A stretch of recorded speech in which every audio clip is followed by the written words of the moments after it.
Wrong number. It was a rainy evening in New York City. Sarah, a young woman in her 20s, sat alone in her small apartment, sipping a cup of tea. The sound of raindrops hitting the window made her feel cozy. She picked up her phone to call her best friend, Emma. She dialed the number, but instead of Emma's voice, a deep male voice answered. Hello. Sarah hesitated. Oh, I'm sorry. I think I dialed the wrong number. No problem, the man said, his voice calm. Sarah quickly hung up, feeling embarrassed. But a few seconds later, her phone rang. It was the same number. Hello, she answered. Hi, I just wanted to say, you have a really nice voice, the man said. Sarah laughed nervously. Well, thank you, but who are you? My name is Daniel. And you? She hesitated but then replied, I'm Sarah. They started talking. Daniel told her he was a writer living in the same city. Their conversation flowed easily, as if they had known each other for years. Over the next few days, Sarah and Daniel kept texting. They talked about books, music, and their dreams. Sarah felt something strange. Was she really connecting with a stranger from a wrong number? One evening, Daniel asked, would you like to meet for coffee? Sarah thought for a moment. Meeting a stranger could be risky, but something told her she could trust him. Okay, she agreed. The next day, they met at a small cafe. When Sarah saw Daniel, she smiled. He was just as kind and warm in person as he had sounded on the phone. Sometimes, the wrong number can lead to the right person. Learn English through story, Wrong Number, Part 2. Sarah and Daniel had coffee together, talking for hours as if they were old friends. They laughed about how a wrong number had brought them together. But as the evening ended, Sarah felt a strange nervousness. Was she getting too close to someone she had just met? After that night, they continued texting and calling each other. Daniel always had interesting things to say, stories about his writing, funny moments from his life, and deep thoughts about the world. Sarah found herself looking forward to his messages. One night, as she was about to sleep, her phone rang. It was Daniel. Hey, I hope I didn't wake you up, he said. No, I was just thinking about something, Sarah replied. Thinking about what? She hesitated. Just, how strange it is that we met like this. A wrong number. And now we're talking almost every day. Daniel chuckled. Maybe it wasn't a wrong number after all. Maybe it was meant to happen. Sarah smiled. Maybe. Days passed, and their connection grew stronger. Then one evening, Daniel sent a message that made Sarah's heart skip a beat. I have to tell you something important. Can we meet tomorrow? Sarah felt a mix of excitement and fear. Of course. Same cafe. Yes. See you at 6 p.m. The next day, Sarah arrived early, her heart pounding. She sat at their usual table, waiting. Minutes passed. Then, her phone buzzed. A message from Daniel. Sarah, I'm sorry. I can't make it. I'll explain later. Her heart sank. Why would he cancel at the last moment? Was he hiding something? For the first time, she wondered.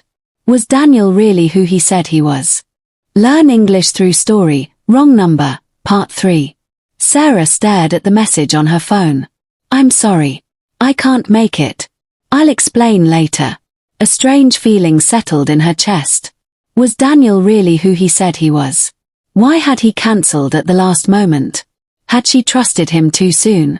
She waited at the cafe for a while, hoping he would change his mind and show up. But he didn't. Finally, she sighed, picked up her bag, and walked home. That night, she sent him a message. Are you okay? No reply. The next morning, she checked her phone again. Still no reply. Hours passed. Then, in the evening, her phone rang. It was Daniel. She hesitated before answering. Hello. His voice was quiet. Sarah, I'm really sorry. I wanted to be there, but something happened. Sarah felt a mix of worry and frustration. What happened? There was a long pause. Then Daniel sighed. I need to tell you the truth. I haven't been completely honest with you. Sarah's heart pounded. What do you mean? Daniel took a deep breath. I never meant to lie to you. But I'm not just a writer. There's something else about me. And I'm afraid if I tell you, you won't want to talk to me anymore. Sarah's mind raced. Daniel, just tell me. Who are you? There was silence on the line. Then, finally, he spoke. I'm a police detective. And the night we were supposed to meet, I was following someone dangerous. Sarah's breath caught. What? I was investigating a case. And Sarah, I think you might be in danger too. Sarah's hands went cold. What are you talking about? Daniel's voice was serious. That wrong number. I don't think it was an accident. Someone wanted you to call me. And I need to find out why. Sarah felt a chill run down her spine. What had she gotten herself into? Learn English through story, wrong number, part 4. Sarah's hands trembled as she gripped her phone. Daniel, what do you mean? Who would want me to call you? Daniel's voice was firm but calm. I don't know yet, but I need you to listen to me carefully. Have you noticed anything strange lately? Anyone following you? Any unusual calls? Anything suspicious? Sarah's mind raced. Everything had felt normal, except... She suddenly remembered.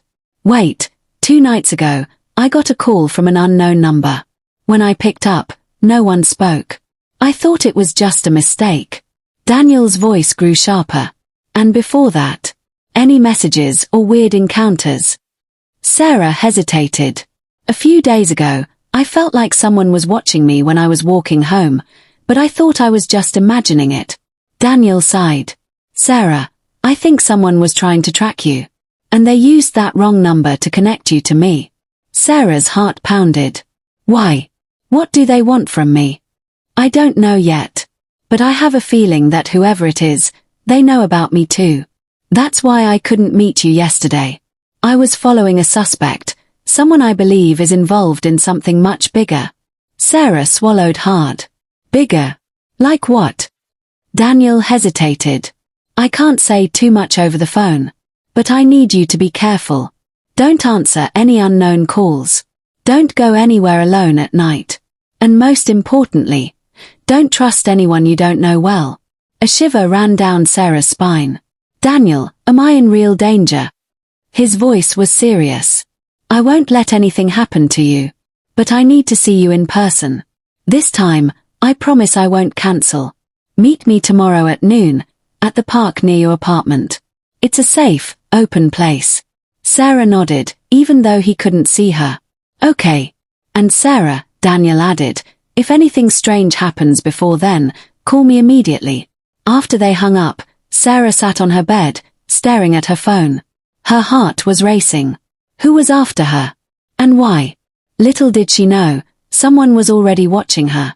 Through the window across the street, a shadowy figure stood, hidden in the darkness, eyes fixed on her apartment. Do you want part 5 to continue the suspense?